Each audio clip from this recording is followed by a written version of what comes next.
Bien, nous voici revenus dans notre composition d'animation de notre champ d'astéroïdes.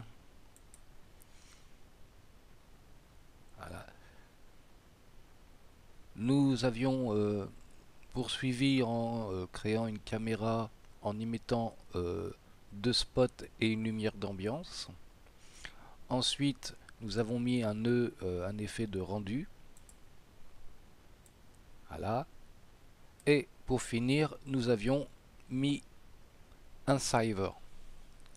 Et dans le dernier tuto, nous avions exporté donc le résultat de notre composition qui se poursuivra, mais c'est à un moment donné, on voulait voir ce que ça donnait. Donc nous avons été chercher ces Cyver dans les tools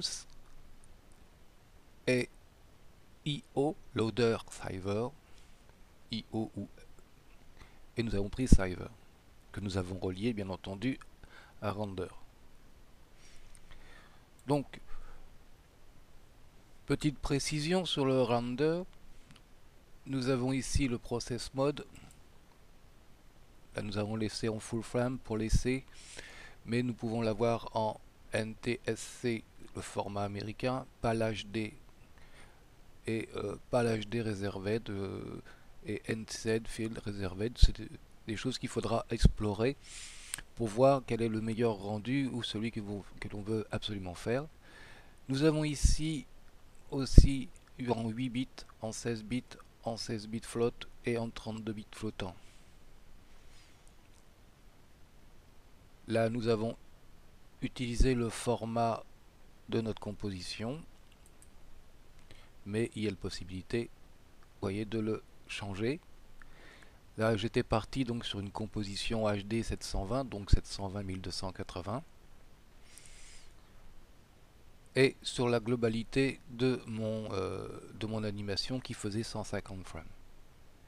J'aurais pu dire, tiens, je veux faire un rendu sur 100 frames par exemple. Bien. La boîte de dialogue de l'essai du saver. Nous avons ici le vidéotype PAL-SECAM et action adjust ou légal indicate as black. Donc ça aussi ce sont des choses qu'il faudra étudier. Ça c'est dans le légal. Export normal de tiers Poldon. Ça aussi il faudra voir ce que ça donne. Il y a la possibilité bien entendu d'importer en même temps du son. Donc ici nous avons la partie réservée au fond. Et ici nous avons la file pour créer donc, ça c'est le nom de ma composition. Je peux créer un dossier où mon saver sera donné. Out of format, nous avons fait un PNG file, mais nous avons d'autres possibilités. Alors ça c'est la version, je ne sais pas s'il existe dans la version payante des plugins ou d'autres formats de sortie. En vidéo, nous avons la QuickTime Movie au format MOV et des formats d'images que nous connaissons et d'autres voilà, qu'il faudra tester et voir ce que ça donne. Donc on a du bitmap, on a du wavefront, un certain nombre du TIFF, du PNG bien sûr, du JPEG, Fusion Raw. Donc voilà, il y a certains types de sorties que je ne connais pas forcément et qu'il faudra peut-être tester ou sur lequel il faudra se renseigner. Donc le process mode auto, on l'a vu, et encore une fois le secant offset avec la durée de séquence que l'on veut par rapport au frame qu'on avait fait au départ. Bien, du coup j'ai fait deux sorties.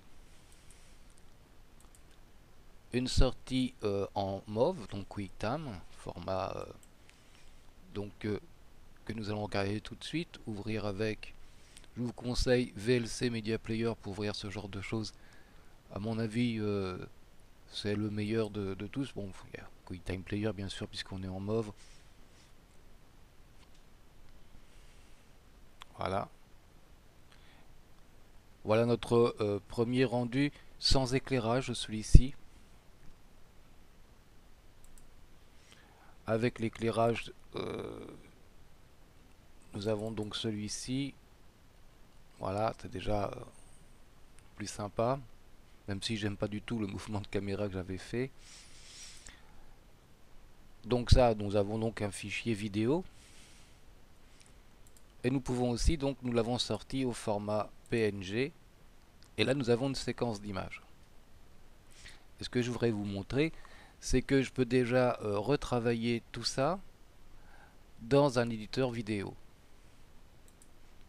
Donc nous allons pour l'instant fermer notre composition dans Fusion. Yes. Et nous allons ouvrir Première. Bien, on va répondre tout de suite à notre boîte de dialogue nouveau projet. On va y donner un titre. Rendu PNG. Voilà. On était dans du HD 720, donc je vais conserver ce format afin que ça corresponde à la taille des images que je vais rentrer. OK. Et je vais faire fichier, importer.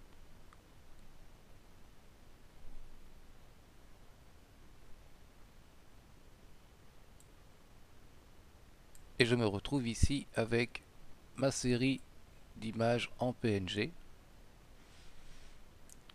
Je vais dire que c'est une séquence d'images, donc je vais sélectionner la première, lui dire que c'est une séquence d'images et faire ouvrir. Et dans mon projet de rendu, j'ai ma séquence d'images.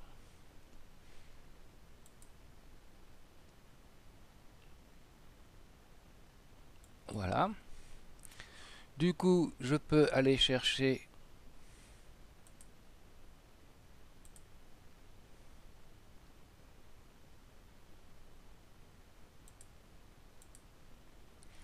un fond d'écran, par exemple, pour avoir un fond. On va prendre voilà, une image pour faire un fond.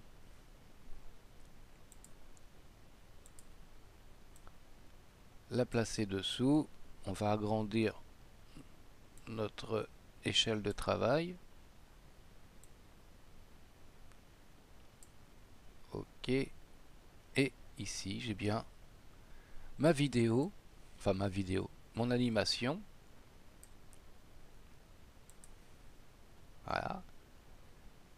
Donc, pour que ce soit réaliste, il faut que je crée une petite animation sur mon fond d'écran, puisque j'avance avec la caméra. Donc, je vais dans trajectoire, je vais coller un premier point à mon échelle sur mon fond, hein, et l'augmenter un peu, voilà, pour qu'il y ait aussi un espèce de rapproché. Voyons voir ce que ça donne. Voilà. Et comme on a un petit mouvement comme ça de déplacement de caméra aussi latéral, on va aller dans position, aller à la fin de notre séquence, et puis déplacer un petit peu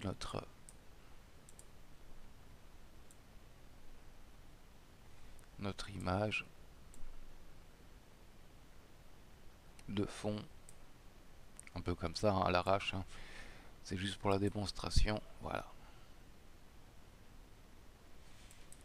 Voilà. Donc pas de problème pour les sorties en rendu, que ce soit MOV au format vidéo ou en PNG. L'intérêt c'est que là je peux régler encore grâce à mon éditeur vidéo qui est Premiere, je peux rajouter des choses, par exemple si quelque chose me plaît pas au niveau de la couleur ou de la lumière de ma scène, je peux très bien dire ben voilà, correction colorimétrique, je fais une balance des couleurs ou un correcteur de luminescence que je vais pas mettre par dessus et augmenter la luminosité par exemple de ma scène vidéo, enfin de ma séquence PNG, augmenter le contraste, bah, voilà, pour la faire correspondre un petit peu à mon fond.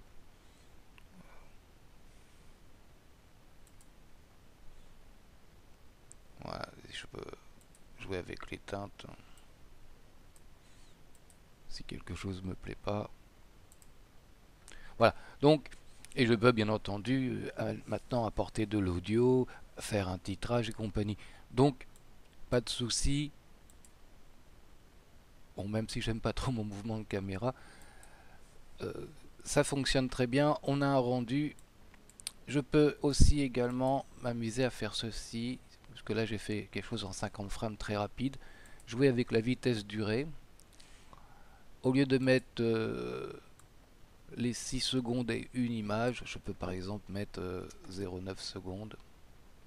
Ok, ça ralentira un tout petit peu. Bien sûr, il faut que j'adapte mon fond. Voilà, ça va ralentir un petit peu mon mouvement de caméra par exemple. Bien, bah, vous voyez que du coup, même en partant sur une séquence d'images, enfin sur des images en PNG, on peut très bien retravailler dans d'autres logiciels, comme ici Premiere Pro pour le montage vidéo. On aurait pu aussi importer notre séquence d'images dans After Effects et ainsi retravailler avec des choses qu'on connaît et qu'on maîtrise davantage et qui nous auraient permis de compléter notre scène. Donc là je peux rajouter du son, je peux rajouter des tas de choses. Hein. Je peux aussi exporter toute mon travail fini en faisant exportation média. Et ici je vais pouvoir me retrouver avec un nombre plus important de sorties de presets de vidéo. Là le H264 pour faire du MP4, de MPEG-2, du QuickTime, du AVI, du F4V et encore bien d'autres choses au format préconfiguration 720 HD. Donc je lui donne un nom, je dis où il va aller et je le fais en exportation.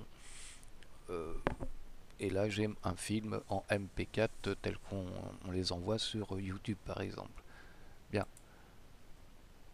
Nous allons continuer dans Fusion 8, ce n'était qu'une aparté, parce que l'arrière-plan, nous allons le créer dans Fusion 8, un arrière-plan avec aussi des vapeurs comme ça créées en particules pour avoir quelque chose de moins net que ça, parce que là c'est nos planètes et nos astéroïdes sont très très nets et on va poursuivre dans Fusion pour avoir quelque chose de beaucoup plus réaliste, enfin si je veux dire, et ça nous permettra surtout de voir encore plein de choses dans Fusion 8. Donc je vous dis à bientôt, très bientôt pour continuer dans cette voie et continuer à décortiquer Fusion 8. Salut à tous.